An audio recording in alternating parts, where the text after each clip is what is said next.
how's your job function changing? What's new and different? Because if you stand still, you will fall behind. It opens up different kinds of jobs for actually more specialist kind of jobs. What is happening in the industry you work in that impacts your level, your type of job? Welcome to Influential Visions. Here we interview futuristic leaders who share their deep industry knowledge and business experience with you, ensuring you have your finger on the pulse and your eyes wide open. Here is your host, Nathaniel Schooler. Today, I am joined by Stephen J. Manning, and we're going to talk about a really important topic, which I've been studying this for probably about, certainly 11 years, I would say.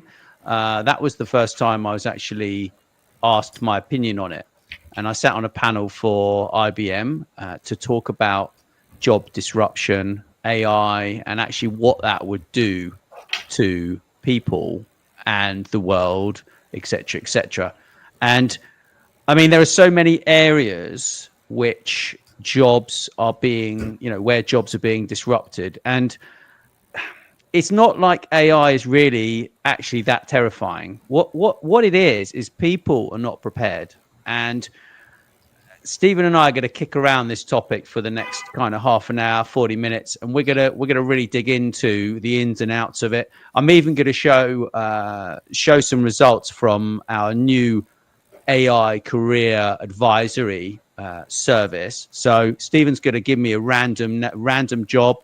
And I'm actually going to put that into our new tool, which is part of Monday Influencer. And we're going to give some advice and kick around the topic and actually the advice which our new tool gives. So this is like a bit of beta testing at the same time as kind of discussing this massive topic. And look, not a lot has really changed since the last time I actually talked about this topic, if I'm brutally honest. The same advice was, look, just get off your ass, learn new skills, learn how to use AI, and you're going to be ahead of the people who don't. And that's kind of, from where I'm sitting, the kind of approach. What do you think, Steve? Are you kind of worried for people, or are you excited for their new jobs and their new productive lives? Both. I'm worried for people because the reality is most people, all of us are frightened of the thing that's so new that has potential for changing our lives in every way. And the stark reality also is that most people are just not going to invest the time and energy that is required to learn and perhaps master, but certainly learn the benefits of the new thing and then implement those in their own lives. We all are creatures of habit. We like predictability, and all of a sudden there's a newfangled thing called AI, which of course is not as new. We've been at it since the 1980s, so I think it's compelling.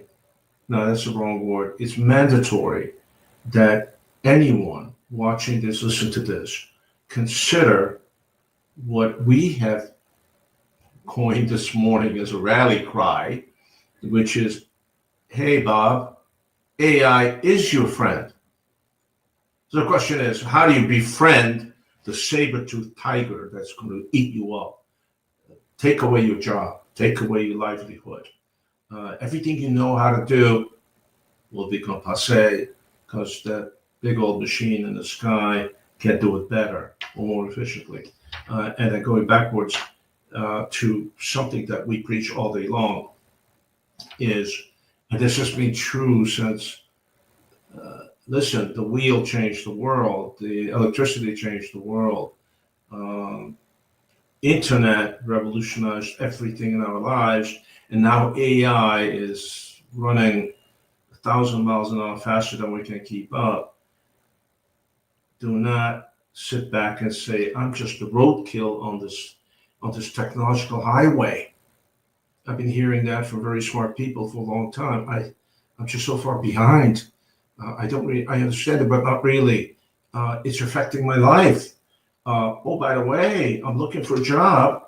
And one of the requirements, I understand, I'm not told, but I get it, that the employer or the AI bot reviewing the applicant job apps is looking for people who are not technologists, but they understand the need and the use of technology. In other words, don't become a technologist, but you must learn how to use it. You know, Yeah. if you don't know how to use it, goes back to what we preach all day long.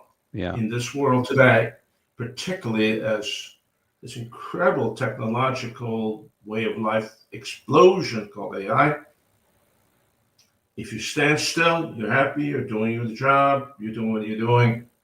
If you stand still, you are just going to fall behind, period. Yeah. Don't become a technologist, but do learn how to use it. Yeah. Because whether your next employer, wherever you're applying for a job, so states it or not, is looking for people who will not have some competency in AI. Yeah. Use of AI, to be clear. Yeah. You don't have to write code.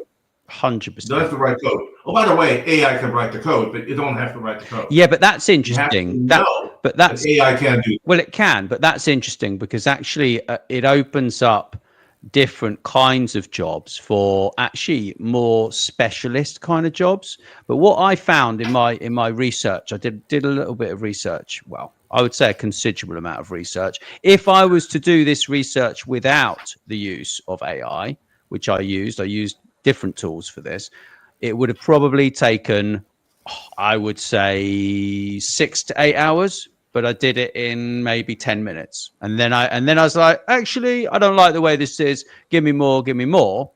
And then I created this career advisory, which is fantastic, which just it really helps people so much. But what I thought was very interesting was that get a load of this, 39% of core skills will be outdated by 2030. So that's 39% of today's skills will require updating, right? It's huge. But what also is interesting is that actually 66% faster skill changes in AI exposed jobs. 66%.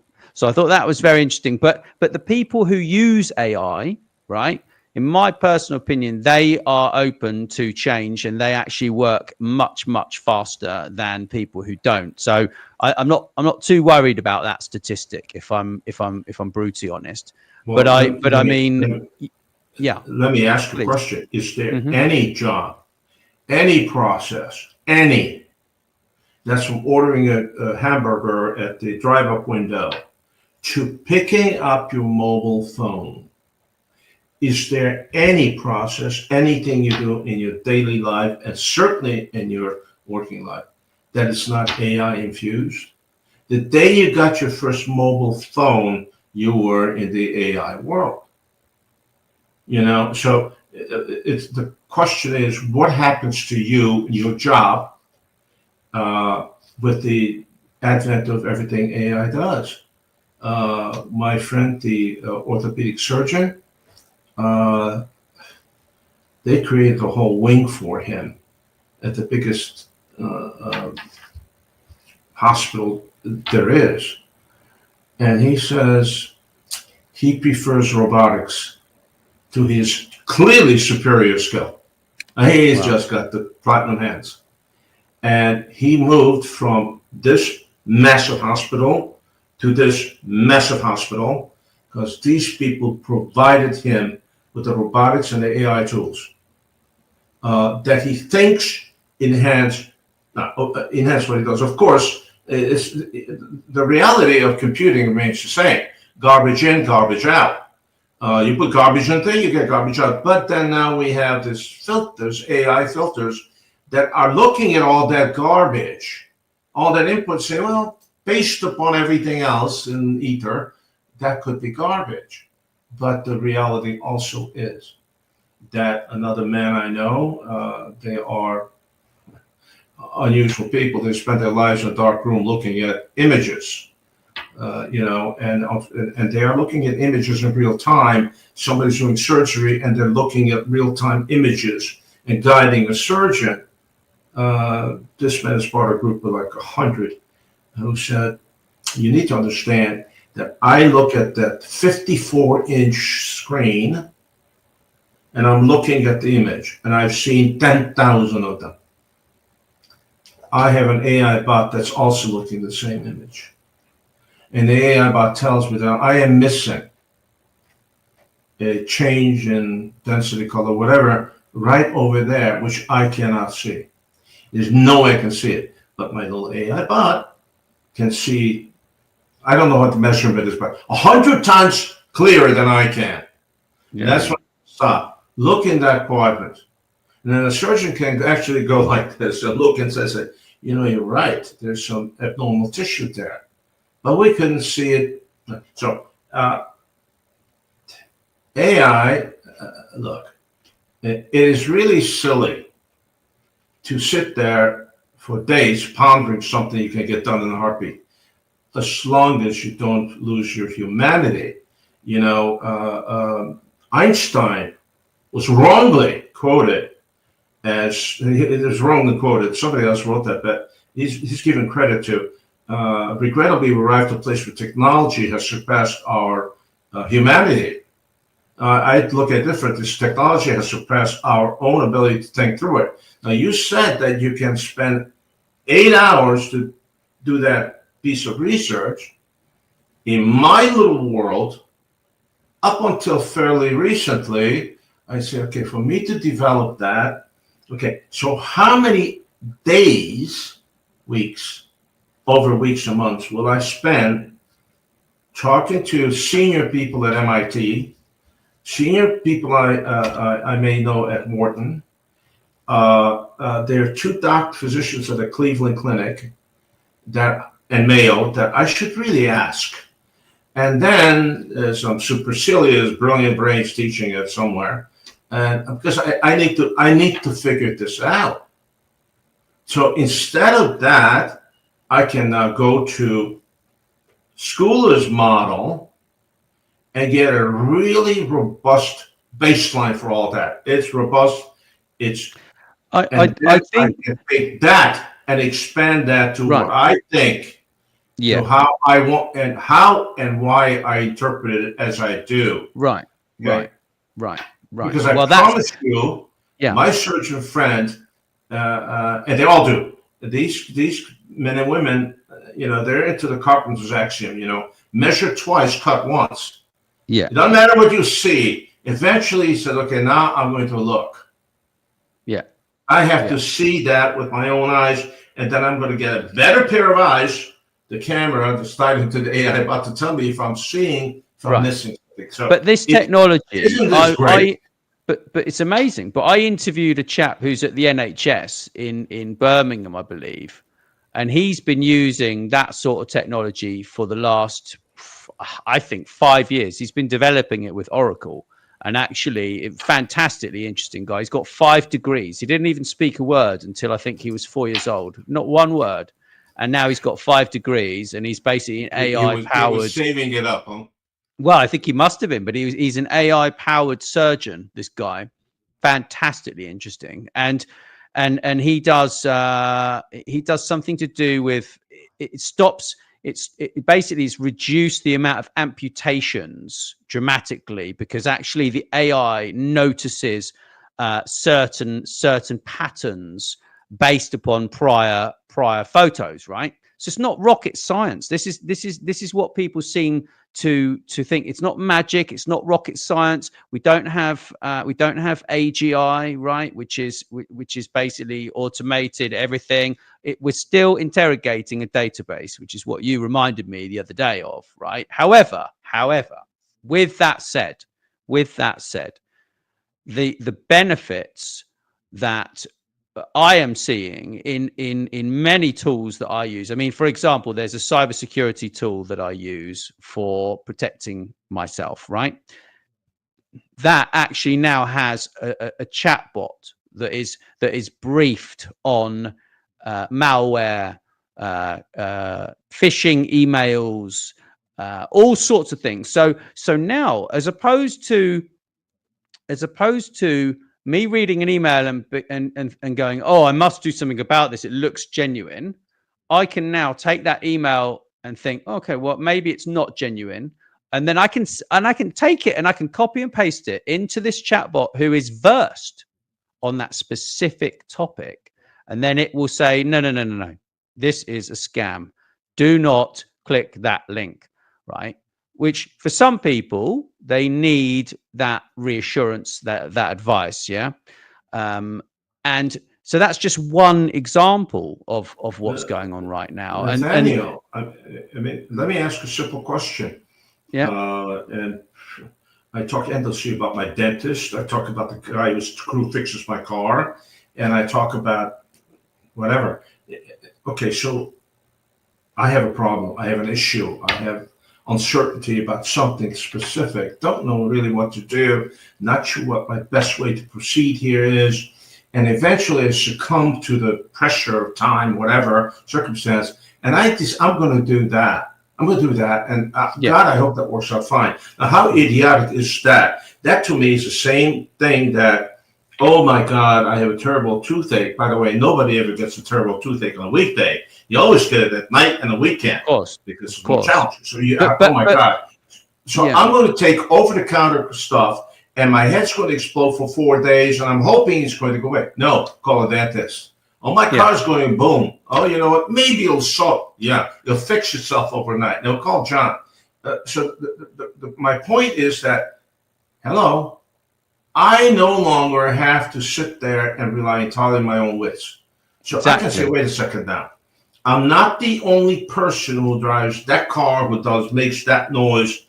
What does it mean? Okay, boom, boom. You are big on, hey, like you said, you found a pump in the basement. What the heck is this for? Okay, well, that's take a picture, isn't it? Feed it in, and it'll tell you. But back to the research, right? I mean, look, if you know about a topic already, you know smart people that you talk to already, and you just want some extra information about that topic, or you want to dig deeper into that topic, using these tools for research is just what you should be using them for. And but Steve, as far as the jobs, right? Look, right, in legal, like, I mean, I know a lady, right, who has just gone through divorce. She's 10 days in court, okay, this lady out in Canada, and she literally used ChatGPT as a paralegal, right? So she didn't even have a lawyer. She used ChatGPT to defend herself, okay, and negotiate and bash her soon-to-be ex-husband in this court case. And from the post she was posting on Instagram, she's been doing extremely well, right? And so it shows to me that whilst these tools are really, really useful, and people who are very smart can actually use them, the specialists who, for example, if it was a child, say she had children and she had an abusive ex-husband and it was going down that route, having a law firm that specialized in domestic violence, domestic abuse would actually probably be a better thing, right? For her, I personally think myself. So then all these new jobs are going to be coming. So, for example, you've got the chief AI officer, which is what I know a gentleman runs the CDO Club, David Matheson, and a massive membership organization now where he basically helps people to upskill themselves as chief digital officers and now chief AI officers. And he's been running the chief AI officer group for, I think that must be a few years now. So it shows you that these jobs are changing and they're becoming either managerial or high level project management, project planning, perhaps some coding, but actually 80% of your coding can be done now by an AI. So what do you want to code for, right? Like, there are so many of these that I'm actually really excited about it, because I'm excited, but I'm also at a stage where I've watched and I've looked at the history, and every time we have a development, every single time, and this goes for mechanized farming, it goes for everything. All we've done is we've increased productivity and we've actually decided to work harder. And that's something that I don't seem to understand, Steve. Do you want to shed some light on that for me? Well, I remember when we all learned to type, because we now had laptops and desktops and so on. And oh my God, how easy is that? Oh hell, I'm old enough to have had a long career, and for much of that, I had banished the word secretary. I remember I had a secretary for a number of years, and then she became ultimately an exceptionally high-paid senior executive in my company. Because the smartest thing I ever done, I took my great secretary, who ran my life, and she went away on a little vacation for a week, came back, and I said, Dawn, welcome back. I missed you. And by the way, I got your welcome back present. What is that? Meet Doris. Doris is your secretary now. And then she ended up being a really powerful person in the industry and so on. And it was just the grandest thing for me to say, hey, you send that school a note, and here it is. And she would take something called shorthand, and I'd get a piece of paper, look at it, and sign. And there was never a mistake on it because that was verboten. But then now I can do this myself.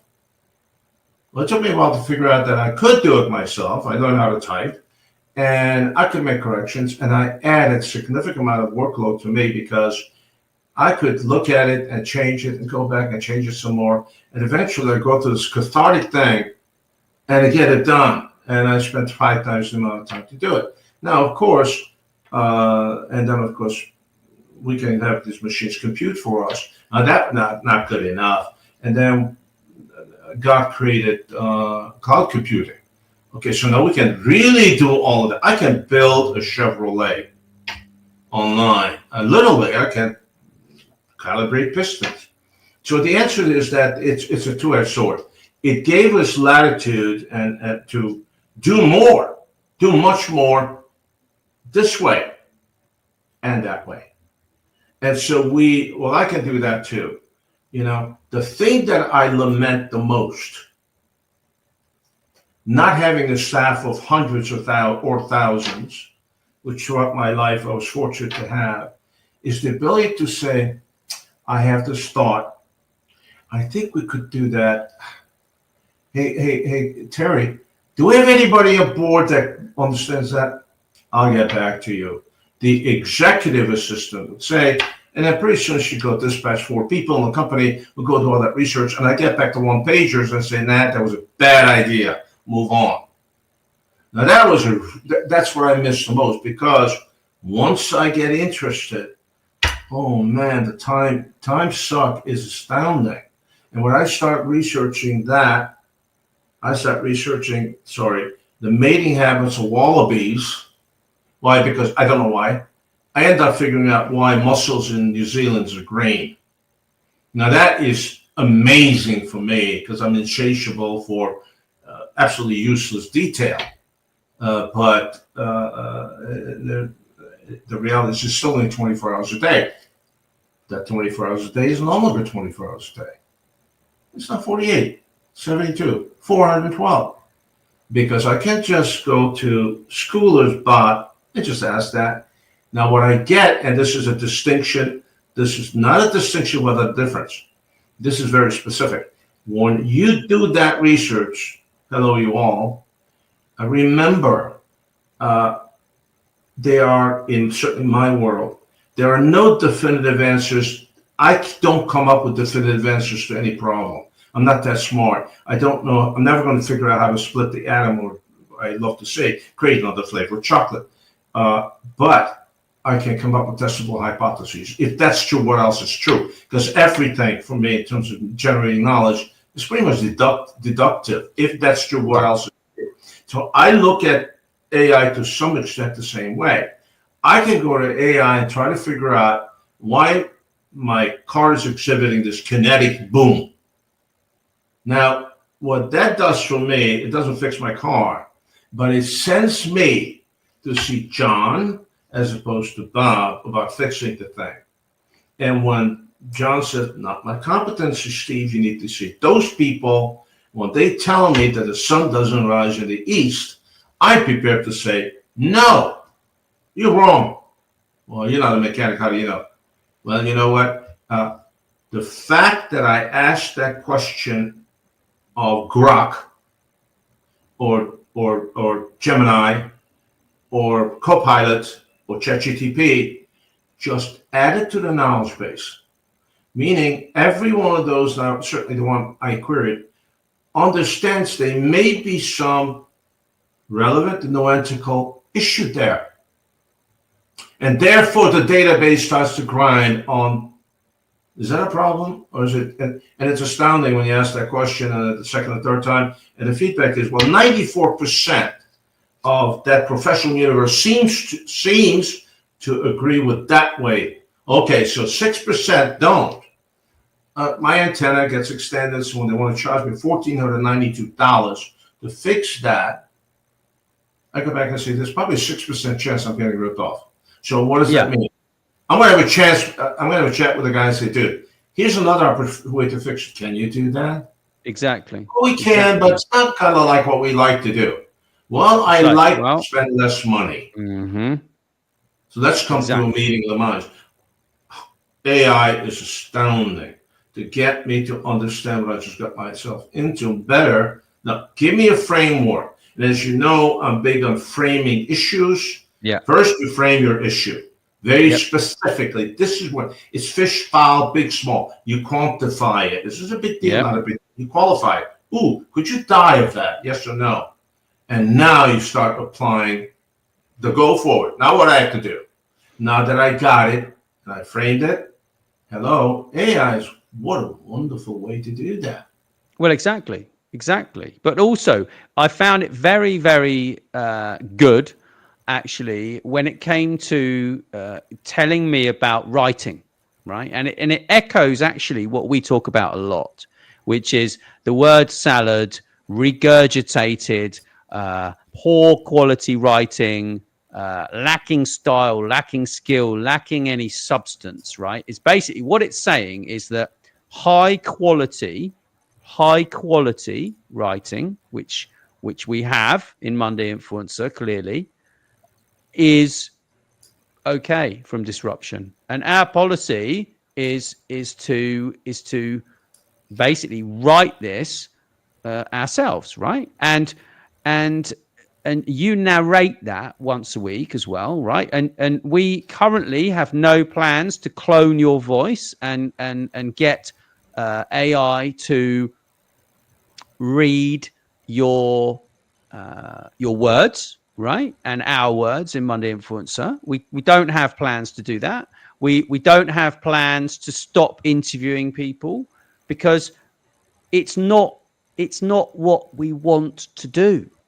And that's the point, is we in life make our choices, right? And if you make a choice of, well, I don't really want to waste my time learning about all these things, what's going to happen in your career is you're basically going to suffer. You're basically either your boss is going to turn around and go, look, we're downsizing, right? Or your boss is going to turn around and say, well, we're doing this and you need to learn that. And if you don't do what your boss says, then you're going to be let go, right? Because you're not going to have the skills to keep up in this changing world, you know. Today, you're not going to get that job that you want. No. And you're not going to be able to advance in the job you have and perhaps even keep it. Unless you become informed, not necessarily knowledgeable, but informed. What is happening in the industry you work in that impacts your level, your type of job? What is happening in companies like the one you work for that impacts your job? And then, very specifically, how's your job function changing? What's new and different? Because if you stand still, you will fall behind. Oh, Yeah. I'm a fantastic claims adjuster in the automotive world. I'm fantastic. Good. We're proud of you. Your family's proud of you. The employer's cool with that until there are people who do it better, faster, with more Exactly. cognitive tools, and they can Exactly. apply it better. Exactly. You know, it's Exactly. amazing. Some guy clipped the rear end of my car, and okay, fine. My friends at the body shop will fix it. Insurance company, so on. The adjuster doesn't have to come out. Some guy at the big old insurance company said, "I don't have to come out. How about you take a picture, transmit it to me? I'll break it down granularly." And then the body shop said, "But we need to take the bumper off because of our electronics and stuff." It's okay. I can see through that. Seriously? I don't have to come out. I got it. Okay, good. I'm happy. Everyone's happy because they have a tool that analyzes what's inside that funky bumper and what could be hurt, and are there triggers to indicate that's okay. Insurance company is perfectly happy writing the check. My friends at the body shop said, "Nah, we'll still gonna take it off and take a look, just in case." Yeah. Just in case. Of course. It's in our phenomenal world of high technology. I wrote a piece on this. Sometimes an abacus is better than a 10 petaflop computer. 100%. 100%. So tell me, Steve, what job would you like me to analyze whilst we are talking with? How about I can get a personalized analysis here, which is what we're including now in Monday Influencer, and yeah, I'm excited to run this report, to be honest. how about a claims adjuster for an insurance company? So I was carrying on about it. Okay. Let's have a look. So, in the meantime, I think that it's actually really super exciting. Looking, because I talked about this tool, which is what we're giving away for free as part of Monday Influence. So I talked about this tool with a lady called Monique Morrow, she's involved with IEEE. She was basically a CTO at Cisco, right, for many years. And we talked about this thing 5 years ago, I believe, on a podcast show. And I personally believe that it should have been part of LinkedIn Learning. It should have been part of LinkedIn and actually integrated with LinkedIn years ago. But what's so exciting is we get to give this away for free to people, included in our amazing thing. So, okay, here we go. So this is the assessment of the disruption risk. Okay, we've got the assessment here. The risk of disruption is medium, is basically what it's saying here. So the reason is that it involves a blend of tasks. Some are highly routine and data driven, aligning with areas AI excels at, and the research identifies as high risk for automation. Okay, so initial claim intake and sorting, verifying basic policy information, calculating settlements for simple clear-cut claims based on established rules, generating standard reports, and data entry related to claim details. Okay. However, a significant portion of a claims adjuster's work requires human judgment, critical thinking, negotiation, and empathetic communication, which the research indicates are less susceptible to full automation and can be augmented by AI. So, determining liability in complex or ambiguous situations, assessing damage or loss that requires nuanced interpretation or physical inspection, detecting and investigating potential fraud that goes beyond simple pattern recognition, negotiating settlements, especially in contentious cases, communicating with and providing support to policyholders during a stressful time, requiring emotional intelligence, and finally, handling unique or unusual claims that don't fit standard procedures. Okay, so here's the summary. AI is likely to automate the routine data processing tasks, increasing efficiency. This will shift the adjuster's focus towards the more complex, investigative, and human-centric aspects of the job, leading to significant augmentation and a change in the nature of work rather than a complete replacement. And to remain competitive and future-proof in their career, a claims adjuster should develop the following key skills. Clearly, as we've said, proficiency in AI-powered claims tools, actively learn and become expert users of new AI automation platforms used in claim processing, data analysis, fraud detection, understand how the AI works, its limitations, and how to leverage its insights effectively. And advanced analytical and critical thinking.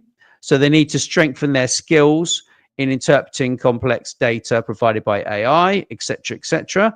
Complex problem solving and case management, enhanced emotional intelligence and communication. So they need to work on their interpersonal skills, empathy, negotiation skills, etc., etc.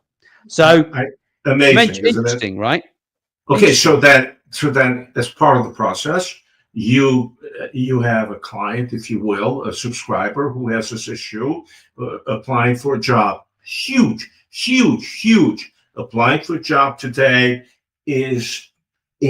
absolutely does not compare to applying for a job a year ago. Just not the same. There's a whole paradigm to applying for a job, whole paradigm for creating a resume, which is very different, and how to approach the pitch. Hi, Mr. Johnson, I qualify for the job. I'd like you to consider me. That's a very different world altogether. Now, so if you don't understand that, your resume is not going to get read, period. Now, and you're not going to get the job. It's just not going to happen. And you're not going to get that raise because all of a sudden, exactly, the lane you're in doesn't align the lane with your management leadership is in. One of the amazing things in that grouping of things you talked about, and this is critical for this particular job, you are a claims adjuster. You need to understand, and then we get into why you want Schooler's tool and how to use it.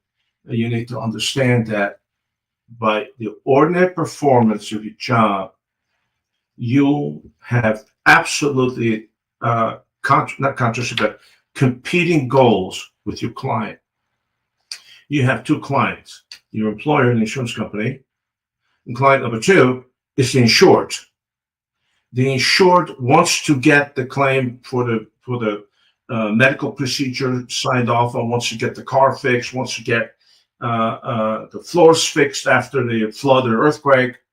The insurance company says, yeah, you've been paying those premiums for 20 years. Mr. Adjuster, you get paid to ultimately figure out how to get rid of the claimant and pay out as little as possible. The claimant said, I don't want a cheaper floor. I mean, really. I just went through it. I told you. The rear end of my car has this fiberglass diffuser, which is a stupid device that it's aesthetic. It's just, and it costs so much money. It's absurd. And the insurance company said, why don't we just not do that? What do you mean not do that? It's integral, whatever. So the point is, how do you navigate that process where the insured wants this and the insurance company kind of wants to make you happy?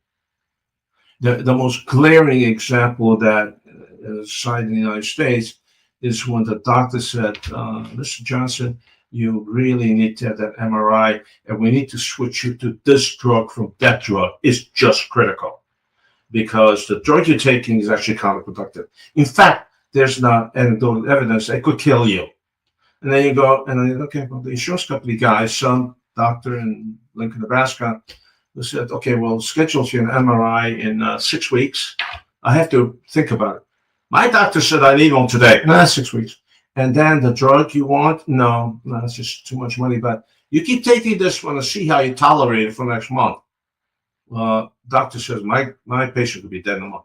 But the core problem is you need to learn part of the job, and that Schooler's tool will absolutely guide you.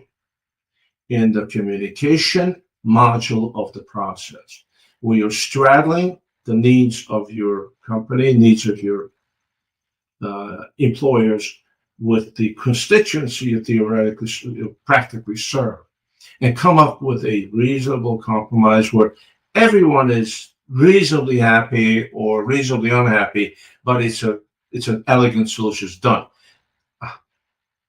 That's happened to be integral to that particular job. Oh, by the way, it's also particular to every darn job. Exactly. Exactly. You're selling something to somebody all the time in some way or manner or form.